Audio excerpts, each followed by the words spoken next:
Good afternoon, and welcome to MentorCore's webcast on recession-proofing your career, remaining professionally agile. I'm Daniel Ayala. And I'm Lisa Beth Lentini Walker, and we're here to talk about all of the tips and tricks available to help make sure that your career stays on track in the good times and in the bad. So we wanted to go through a couple of different topics, but first we're going to start at the 30,000 foot level, which is mindset. Like, what is the mindset that goes into making yourself recession proof, both as a person and in your professional capacity? And Dan, you and I have had a lot of conversations around this over the years. What are your thoughts to start out with? I think the first and foremost is being ready to deal with change.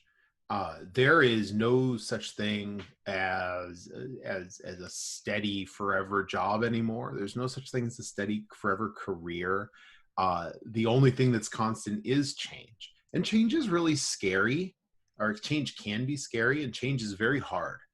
But Okay. at the same time, the more you're ready for it, the better off you are when it comes. And staying ahead of the change helps make sure that when it does happen, you can take the steps without panicking. Absolutely. I mean, I think that oftentimes we lull ourselves into feeling like I have the same routine every day, nothing's ever really changing. And in reality, things are changing around you all the time. It's just whether they're impacting you in a particular moment. But for people who avoid change or develop a fear of change, these can be really traumatizing times. So, how do you shift that? Like, one of the things that you talked about was find ways to embrace it and make it part of who you are. One of the things that I think helps is that sense of control and being able to control the controllables, right?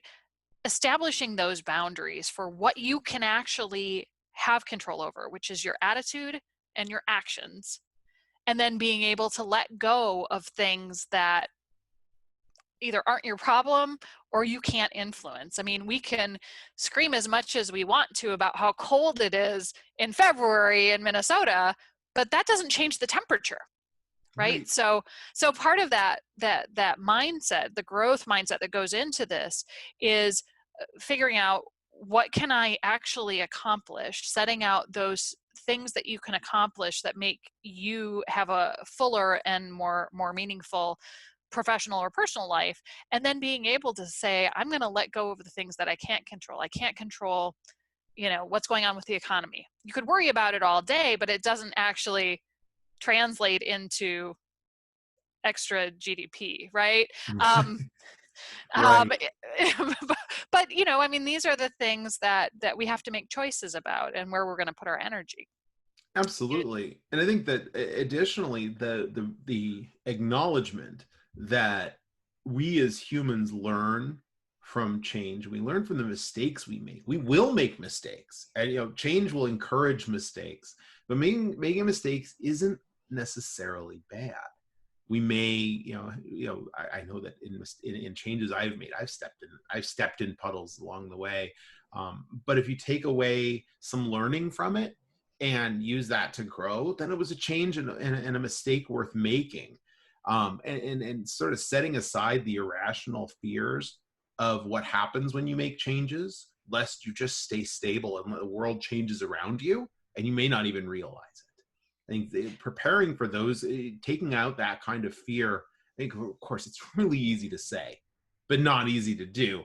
But taking small metered steps to introduce smaller changes in your life, to introduce smaller changes and anticipate some of the changes that might come, and figuring out how you would react to them before they do, so that when they do, hopefully you're closer to being able to make a change, to decide the right path, and not have to react reactionarily to move Right. that And forward. And I always am reminded of the change curve, right? So as I'm going through life, I think about all of the different phases and stages that you find in a change curve. And I find myself along the curve anytime there's an event, really, because the fact of the matter is you go through this kind of process, right? And if you look up change curve, there are some great graphics out there, but essentially it starts with, okay, I've received information. How am I going to process this?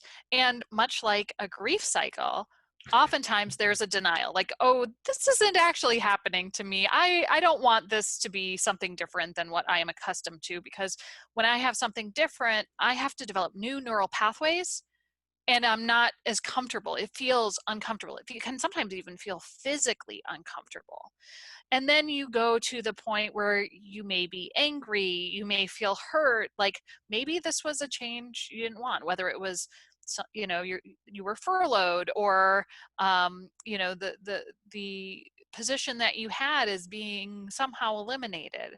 So there's a lot of anger, and at some point people either stay in that cycle of denial and anger, which is really unhealthy long term, or they move along and they say, okay, what are the possibilities?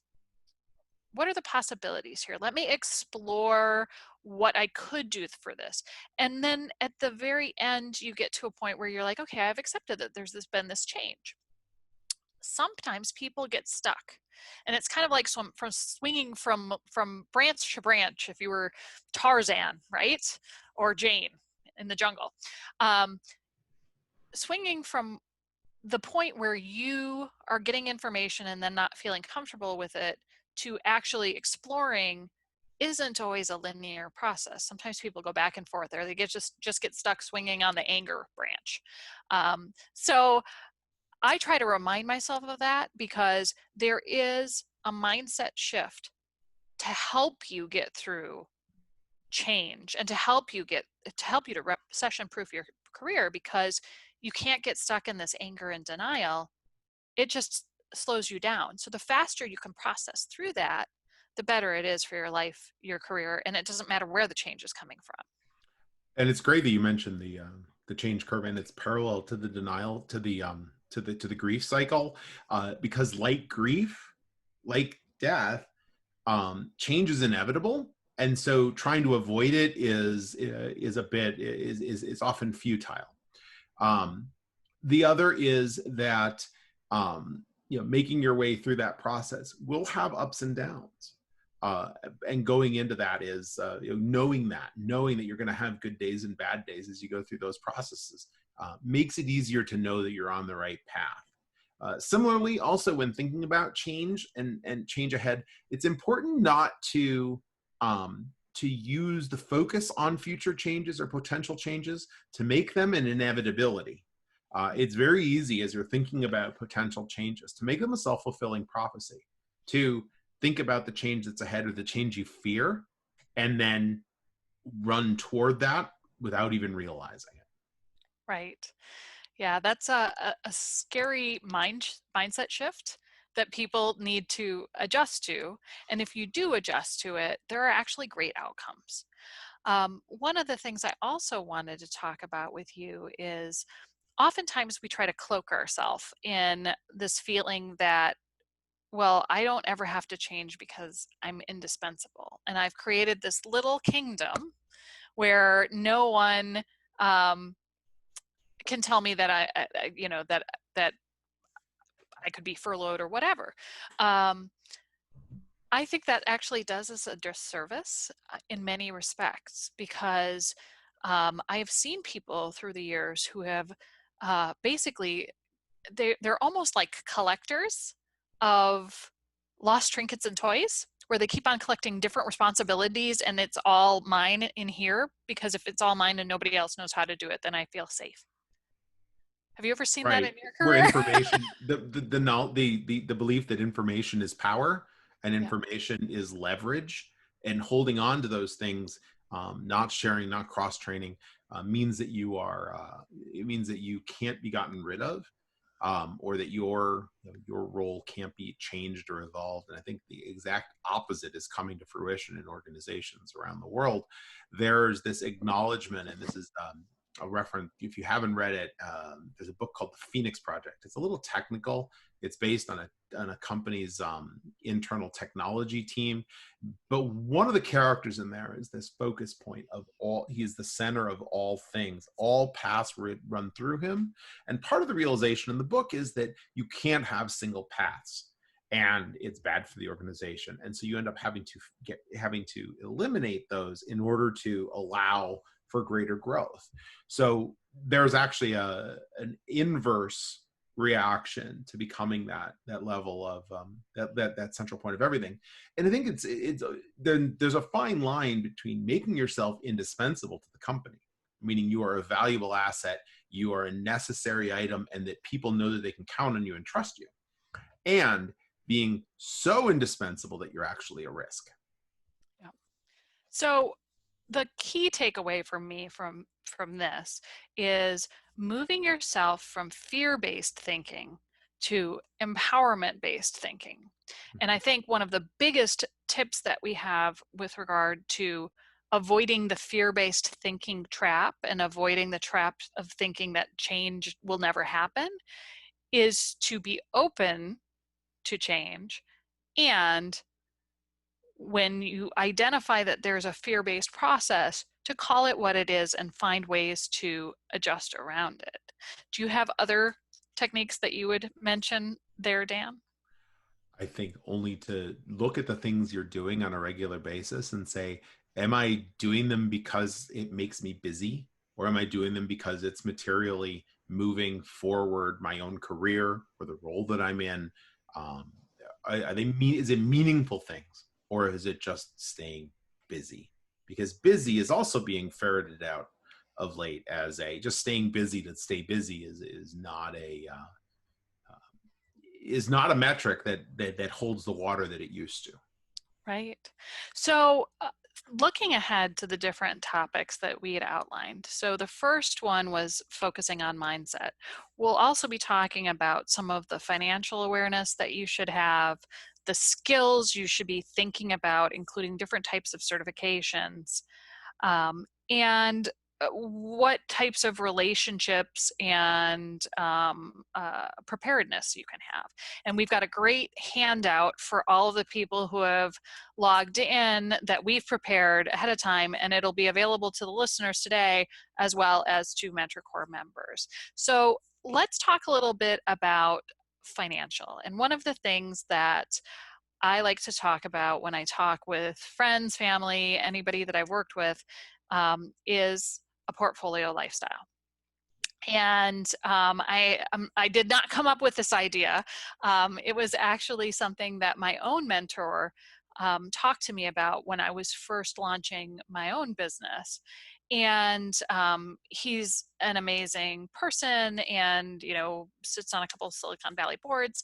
And what he told me when I was first launching my business was, one of the things that really is beneficial in life is having a portfolio lifestyle, which is one where you're not solely dependent on any one thing in your life. You have multiple balls in the air, and you're minding all of these multiple balls. So you've got maybe your investment portfolio, you've got your work that you do, your job every day.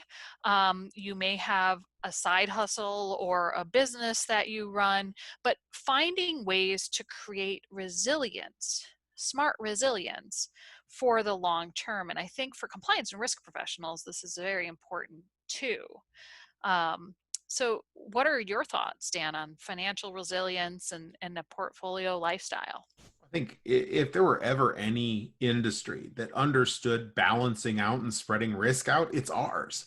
The financial implications of of working in the modern day. There's a lot of pressures, both on the income, on the salaries, and the revenue generations, as there are on the cost side.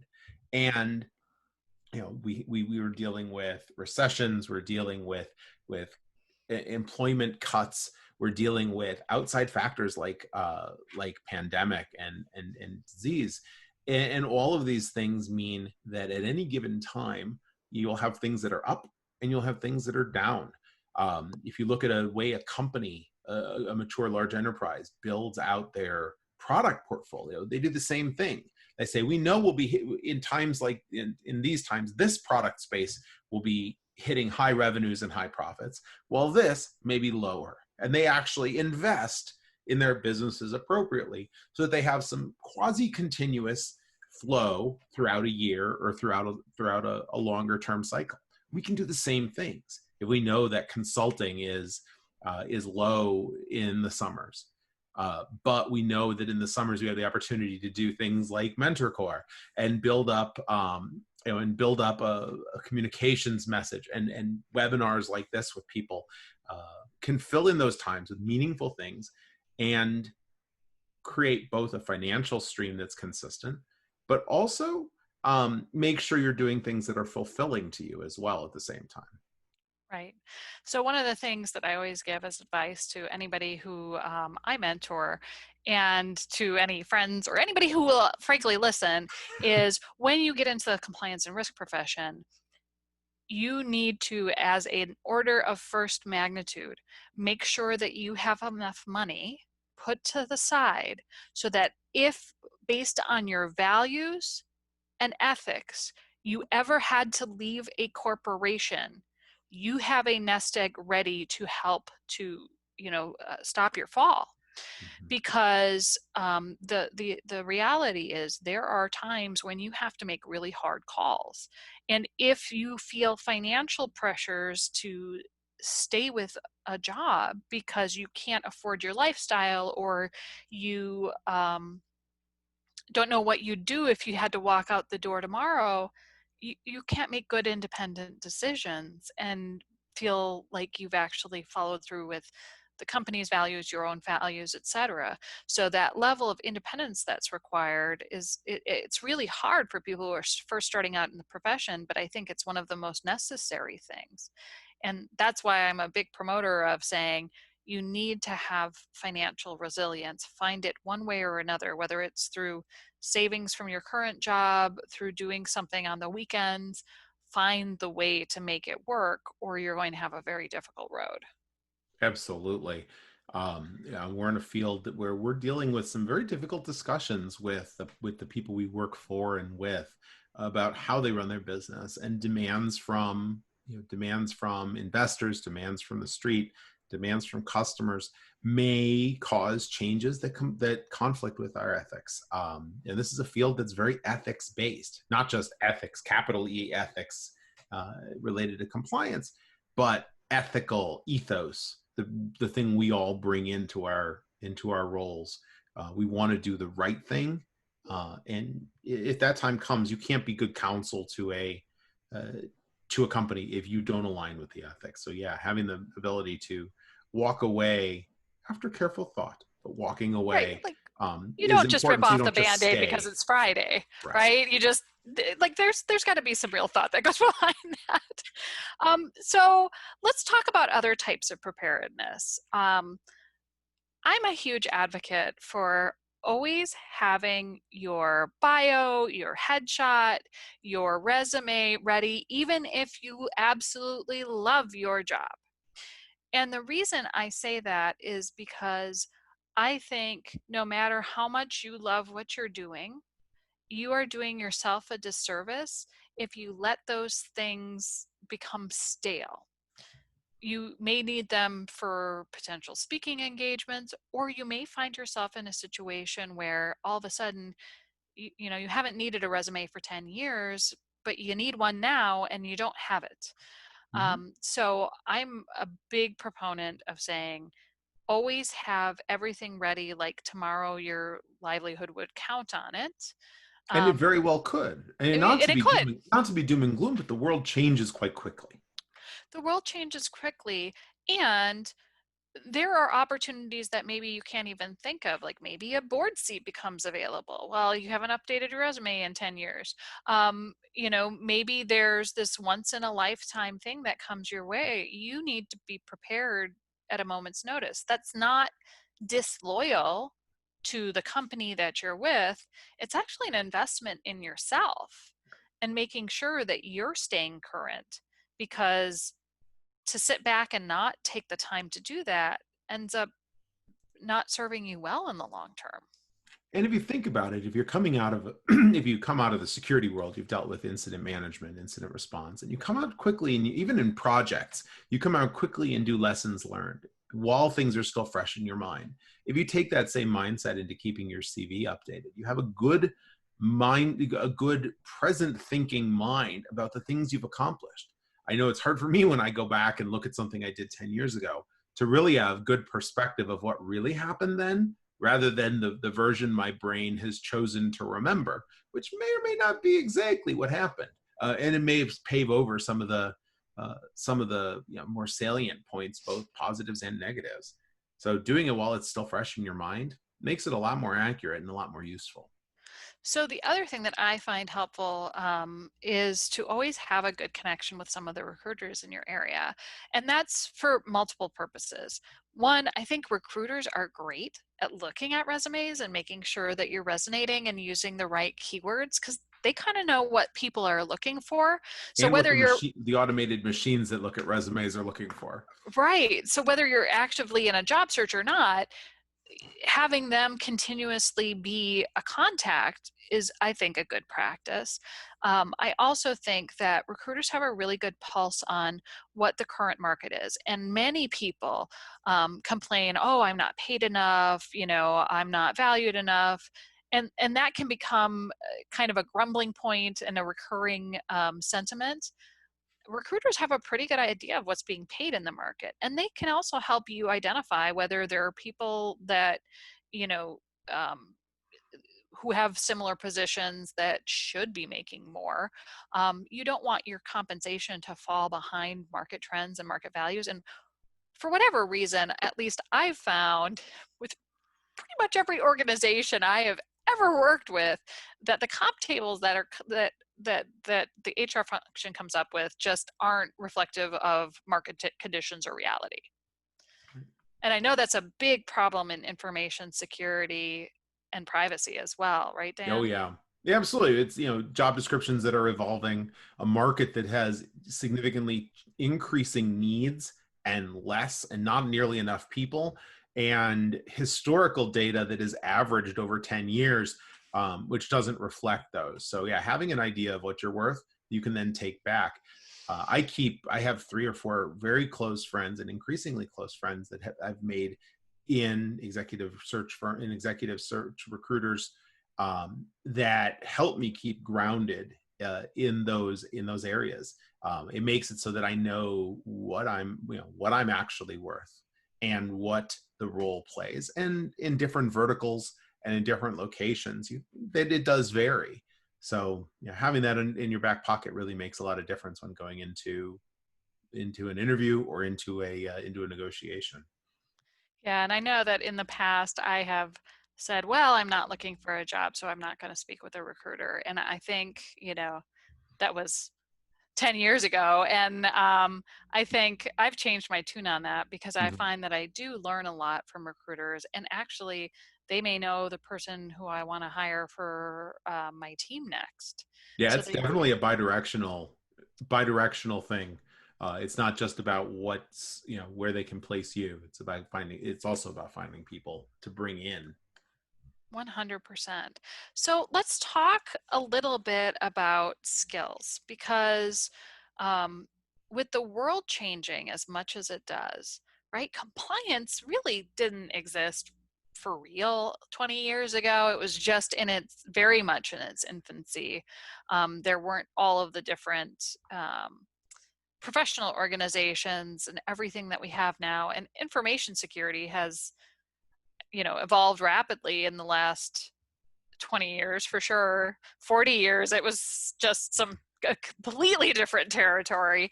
So when you think about the span of a person's work life, somebody who's retiring today is retiring from a very different workplace than they started out at. Right? There was, like, email wasn't really a thing. Um, and faxes have become not really a thing now, although they were very popular once upon If you a want to time. communicate with doctors' offices, however, you better have a fax. That's right. That's right. So with that type of change, I'm always one for saying continuous learning is the key, because you can't say, well, I've gone to college and I've gotten my degree and that's all I'm I done need to now. do. I'm done. I'm done. I'm done. Please pay me. Yeah. So, 7 digits, please. why stop at 7? So, with that in mind, what types of skills and experience, certifications, etc., are you thinking would be good to pursue right now? And how do you make the analysis around that? Well, I'll start with, I think there's a little higher order question around certifications versus experience. And there's no right answer to this. A lot of it depends upon your own field, your own area, your own geographic location, and the type of work in any of the compliance, risk, security, privacy fields you want to do. However, comma, my thinking my Thank you for thinking the is punctuation. that there's been a lot of focus on certifications, Yeah. industry certifications. Um, and I think that it has taken a similar tact as things like SAT and ACT prep, where the focus has come on passing it and not necessarily on learning it. And we, as hiring managers and people advising in the industry, are oftentimes are increasingly saying, well, the certification is fine, but does it actually mean what it used to mean to have this? As people go through, going through a boot camp to get your CISSP does not mean that you necessarily understood the information that goes into it and that you can live and breathe it every day. The CISSP was meant to, be a combination of experience, primarily experience, with a little bit of training on top of it, to fill in some of the gaps.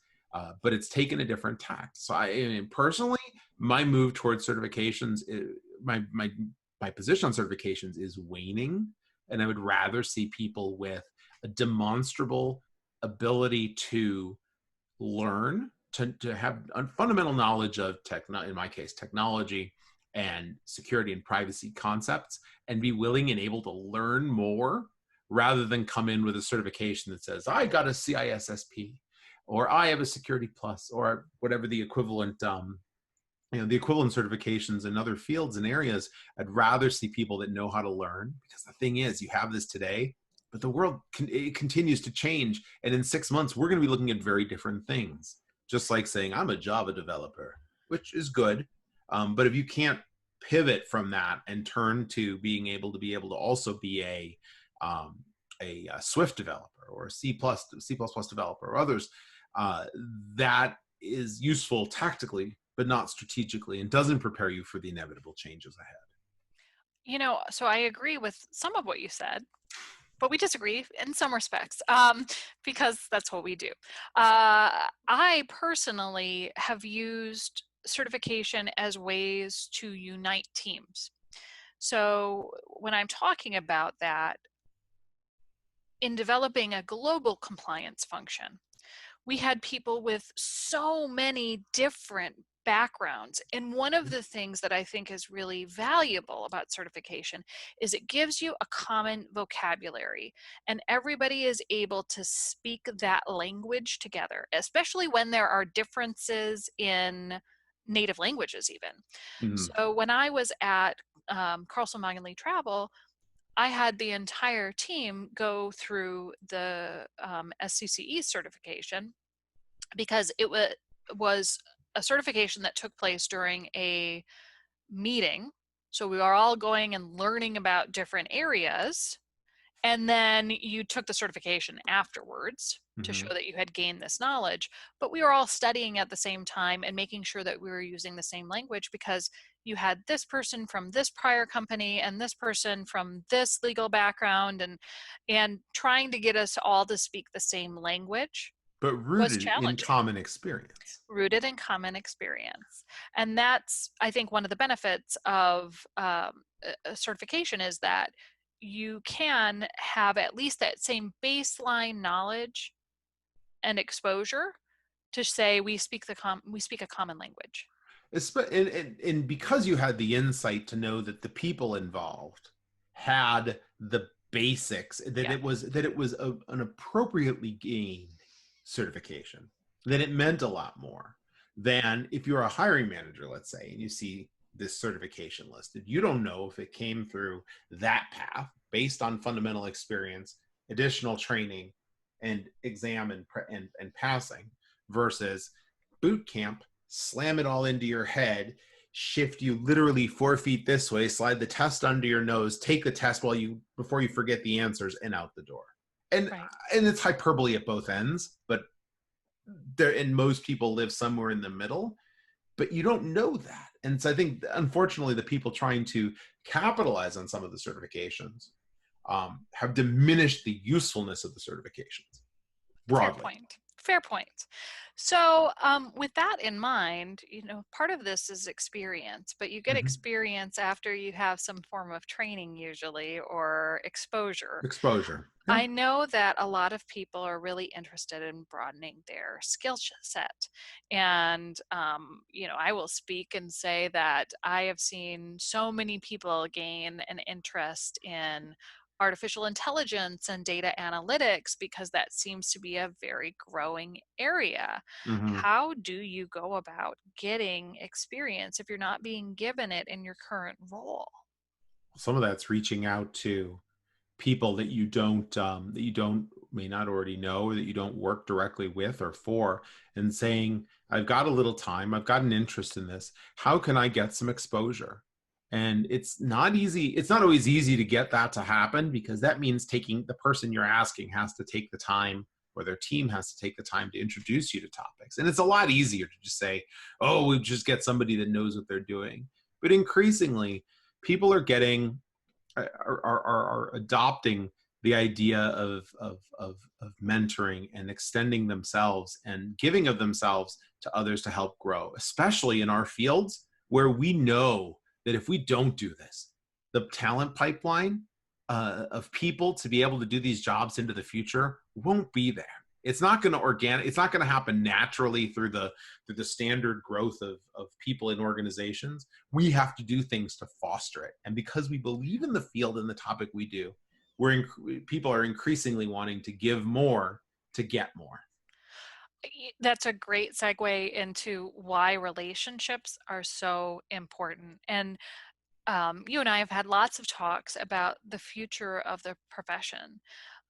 The future of the profession really needs to be about how we make sure that people have opportunity and that it's a profession people want to stay in, Mm-hmm. because there's the challenge with compliance and risk is it's a very isolating profession in general, right? You could sit in a seat all day long and barely talk to anybody, and a lot of the executive management might be really happy about that. But in an isolating profession, relationships become even more important. However, many of the people who are in information security, privacy, risk, compliance, legal, you pick your compliance and risk sector, tend to be people who may not be 100% outgoing. We've got a good share of introverts. We've got a good chunk of people who want to get their jobs done and view relationship management as just something extra that Burden. they don't It's a have time for. burden. Yeah. Yeah. So, how do you help people manage the fact that there need to be relationships to keep this profession vibrant?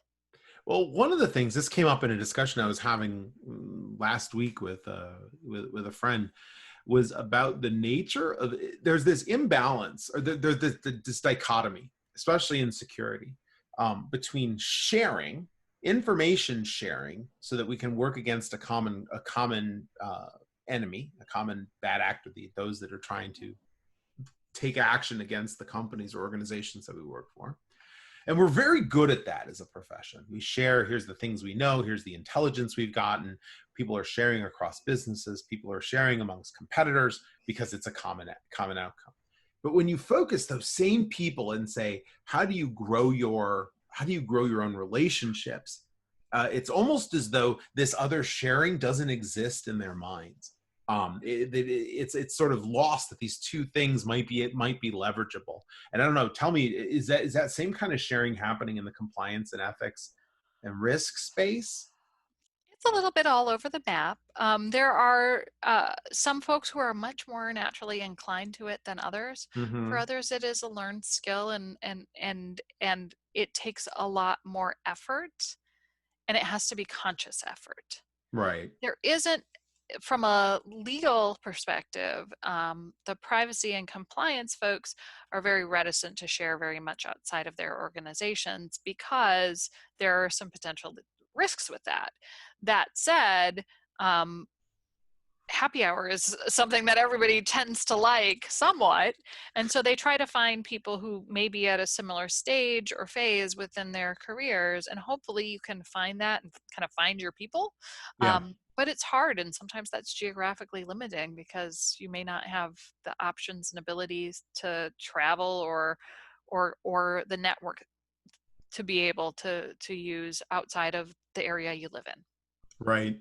And that's why using those for the security folks that I've talked to, using those people they're already talking to share that kind of information and say, hey, can we talk a little bit about how you got to the role you're in, or those kinds of things. So it's a very different kind of conversation. It's far less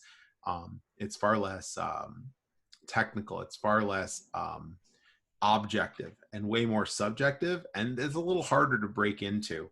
But the people that I've talked to that have done that and use that as a jumping ground, use the network you use for other things, and see if there's a way to extend the conversation out. Have met with good success in doing so. So let's talk a little bit about other ways that you can help to recession proof your career, right? So we've talked a bit about relationships. One of the things that I like to say is that anyone can write an article and get it submitted. And that's actually really great to show that you are a scholar in what your profession is. Similarly, if you ask, there may be opportunities to do speaking engagements. You can submit proposals. You can also reach out to podcasts and try to find a time to be a guest for a topic that you care about. What do you think about those areas, and what have you done in your career to help make sure that people know that you're out there and that you're somebody who's a thought leader, you're someone who people should pay attention to? It started out by finding, for me, it started out by finding ways to communicate the values, not necessarily the value, but the values that having a security and privacy function brought to the organization that I was working for. How it became part of the products, how it became core to why customers and users should build trust in that brand and put their trust in what we were doing. Because what we're doing is trust building. The work we all do helps to build trust and confidence in the companies we do it for. And so trying to take that, and it was never about selling product. It was about selling values. And I found that I really enjoyed sharing what I've learned with others in the same way we share amongst the information security community about threats and threat actors. I wanted to share the same thing, and I started with articles. When I was in larger companies, though, I will admit it was hard to get the okay to go out and do talks. Public affairs organizations are very, very hesitant. If you're not talking about the product that is sold, they're very hesitant about letting people out to do that. So make sure you do talk with your public affairs organization before you go do things, because you'll want to understand what you're bound to under your terms of employment. But doing so, sharing, there's ways to share that are not public as well, sharing in communities like MentorCore. And by the way, in case you don't know, Zoom that we're using for this can take a third window. So if you're interested in using MentorCore as a way to share your story. We want those too. We want to continue these kinds of discussions. So if you're a member of the MentorCore community, we'd love to hear from you as well. So there's a question that we got asked. And I'm going to answer it live. So thank you for putting in the question. The question is that the person who's asking has said that they've found that submitting speaking proposals has not been successful. Most hosting organizations have their slate of candidates that they use, and they don't accept proposals from quote unquote unknown presenters, even if their go-to slate of speakers is not very good and has gotten poor evaluations. And we have all suffered through that many times. So any suggestions for cracking that nut? I do have some suggestions, and I'm sure you probably do too.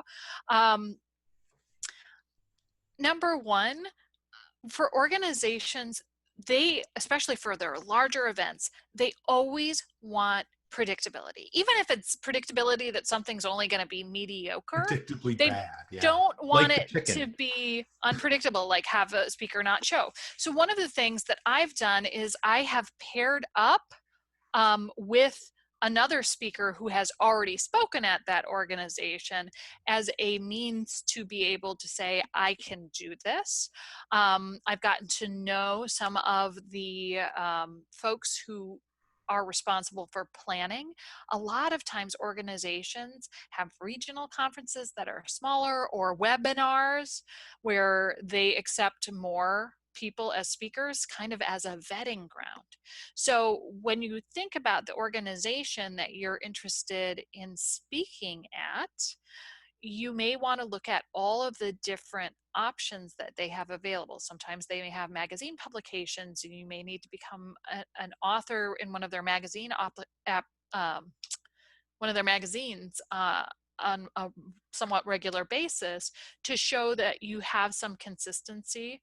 You may also think about whether you record a portion of your speaking engagement or a mock speaking engagement and have that available on YouTube or Vimeo or someplace else, or one of the podcasts that you've done.